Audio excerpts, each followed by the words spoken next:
client que c'est toi l'expert et que c'est lui qui a besoin de toi et pas l'inverse, et qu'à la fin, il te lance des écrans de fumée du style: «J'ai besoin d'en parler à ma femme. Ah, écoute, je sais pas, faut que j'y réfléchisse. Oh, le plafond de ma carte ne passe pas». C'est que cette vidéo-là est faite pour toi. Je me présente, je m'appelle Hugo. Heu, je stagnais aux alentours des 10 K pendant quasiment 1 an en closing et cette année-là, j'ai compris, comment passer la barre des 20 K. À l'heure où je parle, là, on est le 18 du 10 au 18 novembre, j'ai fait 8 4 c'est-à-dire j'ai fait plus d'un 4 par jour. Et concrètement, aujourd'hui, je vais vous montrer comment j'ai fait de A à Z. Mes clients le savent, les élèves que je coach le savent, les infopreneurs avec qui je bosse le savent, les personnes avec qui je bosse en général le savent. Je vais vous montrer concrètement 3 ans de closing, 3 ans d'optimisation. Du coup, si vous êtes infopreneur, si vous êtes closer, si vous êtes setter, si vous êtes commercial, avouez-vous, c'est 15 minutes de vidéo juste pour votre propre business, pour vous-même. C'est sûr, vous allez faire un fois 100, quasiment. Je sais pas à quel niveau vous êtes. Et aussi, bah, cette masterclass est complètement gratuite. OK? Ça concerne toutes les personnes qui font de l'argent. Rien que dans des échanges, par exemple, du commerce, pour négocier quelque chose, écoutez cette vidéo-là. OK? C'est pas pour rien que j'ai réussi à faire passer avec les autres Head of Sales et ma CEO, un infopreneur qui était à 600 K en juillet, à octobre à 1,5 million en l'espace de 30 jours. OK? Et là, la base, c'est que si vous n'arrivez pas à vous montrer comme un expert, si votre prospect vous coupe tout le temps dans un appel, si vous n'arrivez pas à vous imposer, bah, cette vidéo est faite pour vous. OK? Et vous voyez, les hommes mentent, mais les stats ne mentent jamais. On peut juste faire un petit zoom, vous voyez que ça, c'est des journées de closing. Voilà, ça passe comme des petits pains. Du coup, concrètement, comment faire un bon cadrage? C'est la base. Si tu fais pas un bon cadrage, tu n'arriveras jamais à closer. C'est pas logique. Tu ne poses pas le cadre et on n'a pas l'impression que tu es un expert. OK?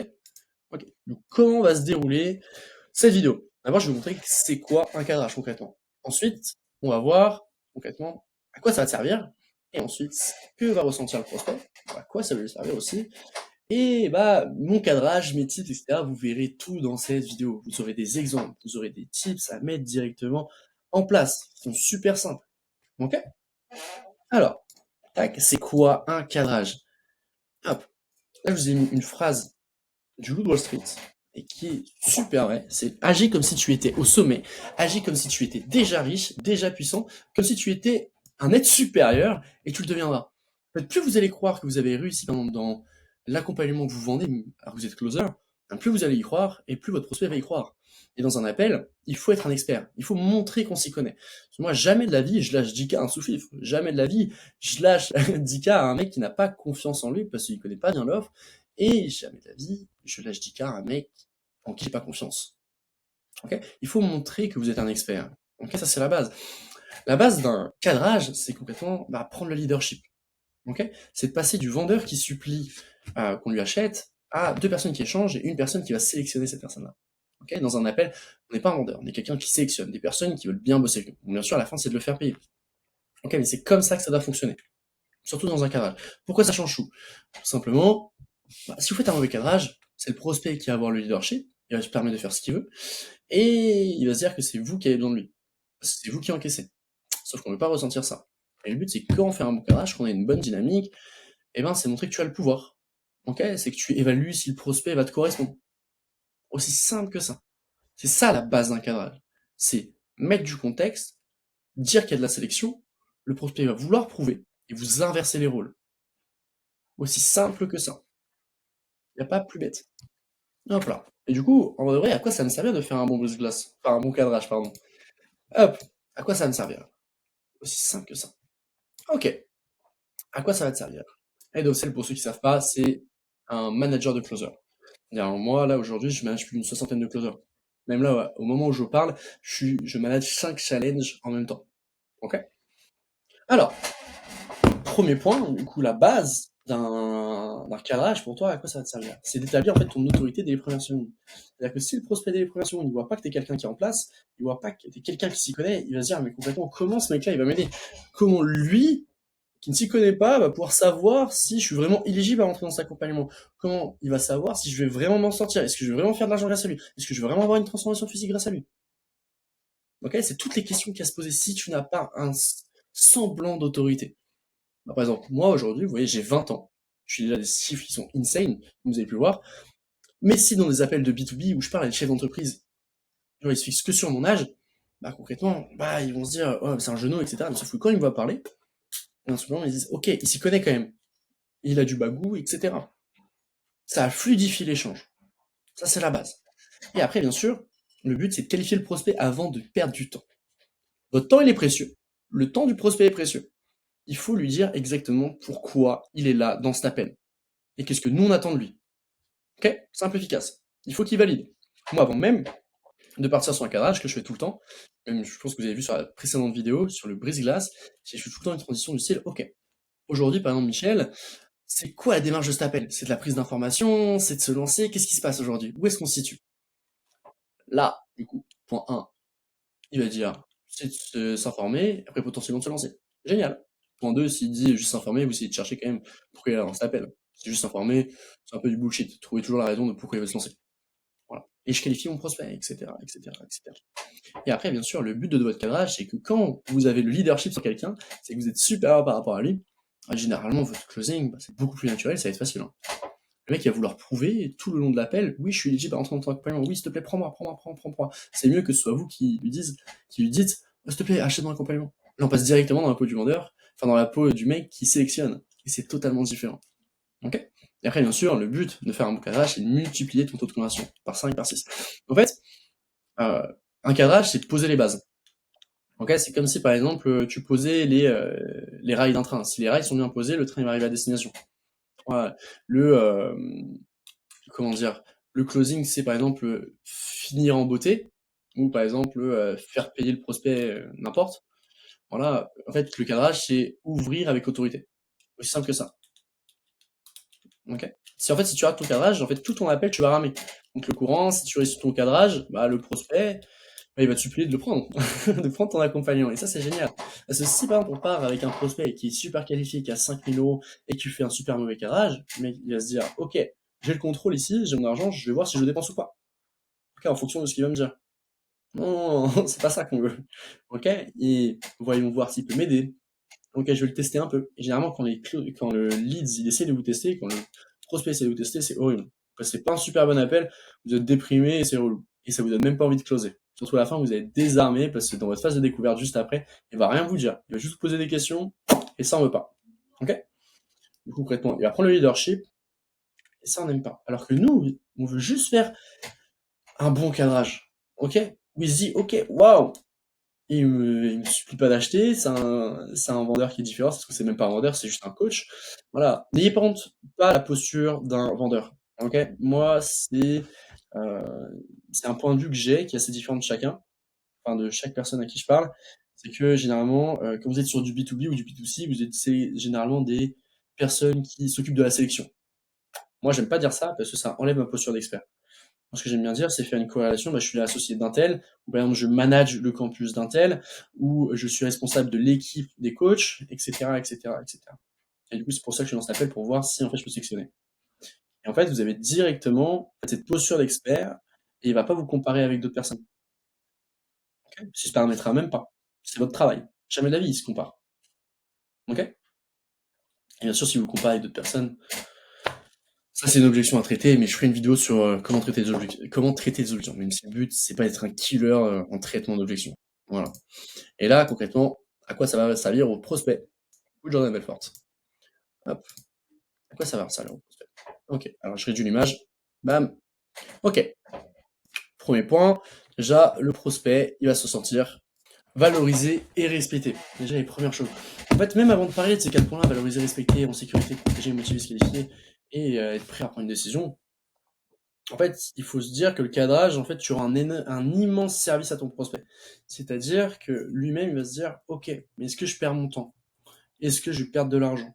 Non, en fait, déjà, tu le rassures sur tout ça. Tu es un expert, du coup, OK, bah, déjà, je vais pas perdre mon temps, je vais pas perdre mon argent et je vais pas perdre de temps. J'ai répété 2 fois là-dedans. Mais voilà. Et concrètement, ça passe par quoi? Bah, si tu fais un bon cadrage, tu professionnalises la chose, en fait, tu valorises le prospect parce que tu parles comme quelqu'un d'éduqué et tu vas le respecter. Waouh! Il ne vaut pas n'importe quoi, il sélectionne ses clients, je dois être à la hauteur si je veux rentrer dedans. Ensuite, il va se sentir en sécurité. Bien sûr, ça se travaille tout au long de l'appel, hein, mais ça part sur le cadrage. C'est pas un vendeur de tapis, il vérifie ce que je suis vraiment, ensuite motivé et à se qualifier. C'est-à-dire, il faut que je lui montre que je sois sérieux, il faut qu'il m'accepte dans son programme. C'est un vrai expert, c'est vraiment ce qu'on veut qu'il ressent ce prospect-là. Et après, à la fin, s'il m'accepte, c'est que c'est vraiment fait pour moi. Et ça, c'est génial. Ça, dès que vous avez ça à la fin de l'appel, le mec il est on fire. C'est le mec qui se demande: «Mais est-ce que je vais vraiment être pris?» Et ben là, vous avez tout gagné. Parce que là, on passe du vendeur encore, qui supplie son client, à 2 personnes qui échangent et il y en a un qui veut absolument entrer dans l'accompagnement de l'autre et l'autre qui fait mine de faire de la sélection. OK? Et c'est là qu'on gagne vraiment tout. Et si aujourd'hui, bah, vous n'arrivez même pas à faire ça, bah, concrètement, vous devez changer votre closing. Vous devez appliquer ce que je vous dis. Vous allez voir, je vais vous montrer concrètement comment moi je mets ça en place. Et bien sûr, si vous êtes un infopreneur, si vous êtes un closer, un commercial, voilà, et que vous n'arrivez vraiment pas, et bien, si vous voulez, vous pouvez me contacter sur Insta, si vous voulez qu'on échange un appel pour voir si concrètement je peux vous aider. Bien sûr, je reste à disposition. OK? Voilà, si on se concentre dans la vidéo, concrètement, voilà, le but c'est comment faire. Comment faire? Ça c'est la base. Alors, je vais juste déplacer mon deuxième écran. Hop. Alors, je vais juste boire aussi un peu d'eau. Voilà. Alors, il faut surtout pas perdre l'attention de ton prospect, parce que là, c'est un main point, comme je l'appelle. C'est, du coup, quelque chose où tu vas que parler. Ça va être un monologue, ton cadrage. De toute façon, s'il vous coupe, vous perdez du leadership, hein. Évidemment, personne n'aime se faire couper, hein. À part si vous êtes un gros loser, votre petite copine pense que vous êtes un gros loser, super, prenez votre téléphone et travaillez. Sans citer Jordan Belfort. Ok. Du coup, comment faire? D'abord, il faut annoncer son intention et prendre le leadership. Style, bon, écoute, pour te donner un peu de contexte, mon but dans cet appel, c'est surtout de voir en fait si on veut travailler ensemble. Alors, laisse-moi te dire comme je fonctionne. Le type de cet échange, c'est qu'on détermine tous les deux si ça fait sens qu'on collabore. Ok? Avant qu'on commence, je vais être transparent avec toi. Cet appel, c'est pour voir si on est fait pour bosser ensemble. Voilà, par exemple, si je m'inspire de la mienne, si là on prend un e-commerçant qui veut un accompagnement, je vais dire, bon, aujourd'hui, le contexte de cet appel, c'est de voir en fait, du coup, qu'on parle de l'accompagnement. Voilà, parce qu'aujourd'hui, c'est pas juste un accompagnement, c'est un accompagnement personnalisé, tu comprends pas énormément de personnes, parce qu'on peut pas se le permettre. Et aujourd'hui, en fait, mon but dans cet appel, c'est de voir en fait si t'es éligible à rentrer dans cet accompagnement. Oh là, ça lui fait-il direct, là, il rentre dans le dur, il se dit, waouh, faut que je prouve. Il va vouloir prouver. Et toi, t'as déjà imposé ta posture d'expert et aussi cet aspect de sélection. Et ensuite, par contre, pré-shot déjà la question qu'il va te poser. Après, si tu lui as parlé de sélection, il va te demander, ouais, mais c'est quoi les critères de la sélection? De toute façon, il va vouloir t'y répondre s'il veut vraiment entrer en accompagnement. Du coup, moi, ce que je fais, c'est que je prévois déjà ce qui va se passer dans la phase de découverte. Ok, avant même, du coup, d'aller dans la découverte, je pré-shot ce qui va se passer. Je vais prévoir, je vais un peu manipuler l'appel, manipuler la conversation. C'est-à-dire que dès que je vais parler de faire de la sélection, je vais émettre des critères. Premier critère, ça va être l'humain. Ok, et arrêtez de me dire que si par exemple c'est du B2B, c'est le businessman. Non, c'est pas vrai. Avant d'avoir le businessman, vous avez un humain. Adressez-vous à un humain. Vous ferez beaucoup plus de clauses, vous allez beaucoup plus connecter. Ok. Ensuite, le businessman. Ok. Au business. Du coup, moi, par exemple, comment je l'évoque, c'est ok. Aujourd'hui, bah, comme je t'ai dit, du coup, c'est un appel de sélection. Moi, je me base sur deux critères. L'humain, tu vois, et là, vous pouvez répéter la phrase que je vous ai mis. Voilà, l'humain, le feeling, quoi. Si le feeling passe bien entre nous, il n'y a aucune raison que ça se passe mal dans l'accompagnement. Déjà, il va vouloir vous mettre à l'aise, etc. Ça, c'est génial. Vous préparez le terrain, c'est trop bien. Et en plus, vous pouvez rajouter bah, écoute, j'aimerais aussi voir ton potentiel à toi, ton potentiel à prendre des décisions. Bam, décision à la fin de l'appel. Là, vous enchaînez tout. Là, c'est génial. Ensuite, bah, deuxième critère, le business. Voilà, deuxième critère, c'est le business. Pourquoi tu veux faire ça et pas un autre business? Qu'est-ce que tu cherches vraiment? Est-ce que et qu'est-ce que j'ai marqué? Et qu'est-ce que ça va t'apporter concrètement? OK? Bon, bien sûr, là, c'est des phrases qui sont un peu complexifiées. Il faut que ça sorte naturellement de notre bouche. OK? Aussi simple que ça. Et ensuite, à la fin, vous faites une fucking question ouverte. OK? Il faut savoir qu'un cadrage, c'est posture expert, sélection, mais aussi préparer la phase de découverte. Et là, je pense que vous l'avez vu avec les critères. Du coup, question ouverte, n'allez pas à lui demander, OK, du coup, pourquoi t'as envie de faire ce business-là? Directement. Non, il va vous répondre juste un truc, c'est, bah, je vais faire ça, parce que j'aime bien. Et là, vous êtes bloqué. OK, pourquoi t'aimes bien? Et là, vous avez creusé une douleur, c'est pas top.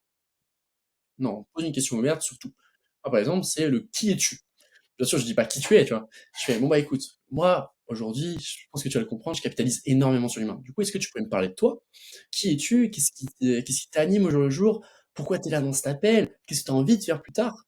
Et là, généralement, puisque vous lui avez parlé d'humain et ensuite de business, et tu as mis plus de critères dans le business, il va te parler de lui, etc., etc. Là, il va parler, il va longuement parler, et ensuite, il va parler du business. Et là, t'as rien à faire. Il parle. Et toi, tu as juste à écouter et noter. Et après, dans ta phase de découverte, ce sera une prochaine vidéo, tu auras juste à noter. Tac, tac, tac, tac, tac, et rebondir sur les sujets. OK? Aussi simple que ça. Vous facilitez la vie. Quand je vous dis que le closing, c'est simple, c'est que c'est simple, OK? Après bien sûr, là, je peux vous passer un script de vente. Mon script, bah, concrètement, bah, on n'aura pas les mêmes résultats. C'est quelque chose qui me convient, c'est mes propres mots et cetera. Bien sûr, soyez toujours en adéquation avec ce que vous dites. Voilà. Hop. Du coup, la petite conclusion aujourd'hui, c'est que, en vrai de vrai, bah, 90 des échecs du closing, bah, viennent d'un mauvais départ. OK? Si par exemple vous partez avec des fondations pourries, comme par exemple un mauvais cadrage ou un mauvais brise-glace, eh ben, la maison elle va s'effondrer, même si elle est super belle, peu importe la beauté. Mais par contre, si vous avez des fondations solides, bah, la maison elle va se construire au fur et à mesure. Et vous pourrez la rendre jolie au fur et à mesure. C'est comme un appel de vente. OK?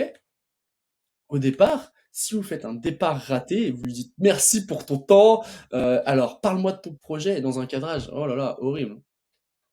Même si c'est sans cadrage, bah là, vous allez rien avoir. OK? Ne faites pas cette bêtise-là. OK? Et après, ça a un bête d'impact sur ta vie. Tu vois, ton taux de conversion, il va être à 10, tu vas te faire 500 € par mois au départ, tu vas avoir des clients chiants qui vont négocier, tu vas aller au burn-out parce que tu kiffes pas, parce que tu as plein d'objections. Tu vas plus kiffer le closing, tu feras pas de cash. Même si tu es infopreneur, eh ben, tu verras tous tes closers faire ça et tu feras pas de cash, tu te diras: «Mais mince, j'ai dépensé 20K en ads et mes closers, ils convertissent pas». Parce que peut-être que tu les manages mal, peut-être que c'était pas ton rôle, peut-être que tu as besoin d'un head of sale. Voilà, il faut mettre les vrais sujets aux vraies questions. Ça veut un peu rien dire, mais on va dire que ça veut dire quelque chose, c'est ma vidéo. Voilà, et en plus, impact sur la vie du prospect après. Vous faites pas un bon cadrage, vous n'avez pas une position d'autorité. Si le mec il signe, il dépense 5 000 €, mais il va pas être motivé. OK? Et ensuite, il va vouloir un remboursement. Et s'il veut un remboursement, à l'infopreneur, ça va le faire chier. Et toi aussi, ça va te faire chier. Tu vas avoir deux issues.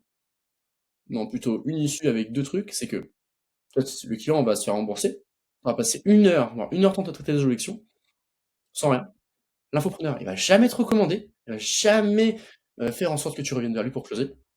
Et en plus, il va pourrir ta réputation. Parce que le monde du closing, c'est tout petit. OK? On se connaît tous en tant que closer. Et moi, surtout en tant que head of sale, on se connaît tous. Il y en a très peu en France. Voilà. Du coup, ne te fais pas une mauvaise réputation à cause d'un mauvais cadrage. T'imagines, ça part tout d'un mauvais cadrage? Horrible. Juste pour quelque chose qui dure même pas une minute. Voilà. Alors que par exemple, si tu me fais un bon cadrage, bah, tu vas encaisser. Simplement et efficacement. Tu vois, ton taux de conversion, bah, déjà, il va grimper, ça c'est sûr. Moi, j'ai vu des closers qui étaient entre 20 et 40% de, de, ouais, de conversion. Ouais, de conversion, pardon. Ils sont montés à 50-60%. C'est énorme, 50-60%. Juste avec un fucking cadrage. OK? Et du coup, déjà, ils étaient plus contents, ils sont encore plus closés, ils avaient une meilleure dynamique. Et après, ils m'ont dit, bah, merci Hugo, c'est devenu facile, en fait. Et après, par contre, le process, ce qui est trop bien, c'est que lui, quand il a vu qu'il y avait de l'autorité, et ben, généralement, ça reflète ce qu'il y a dans l'accompagnement, comme je vous ai dit. Il va se mettre encore plus, il va avoir des résultats. L'infopreneur, déjà, il va être trop content parce que tu closes, trop content parce que l'élève, il performe, parce qu'il fait des bons retours sur toi, et tu vas te faire recommander. Et là, tu feras des bêtes de challenge. OK? En fait, le but, c'est de passer d'un vendeur suppliant à un expert sélectif, de c'est le client qui décide à c'est toi qui décides, d'une phase tendue, transactionnelle à fluide et collaborative. OK? Et avoir des objections multiples et difficiles à rares ou inexistantes. Aussi simple que ça. Bien sûr, j'espère que cette vidéo t'a plu. Si t'as des sujets que tu veux que j'aborde, écris-moi directement dans les commentaires, j'y répondrai avec grand plaisir. Aussi simple que ça. Et en vrai, sur ce, on se revoit sur la prochaine vidéo et vendez-moi ce stylo.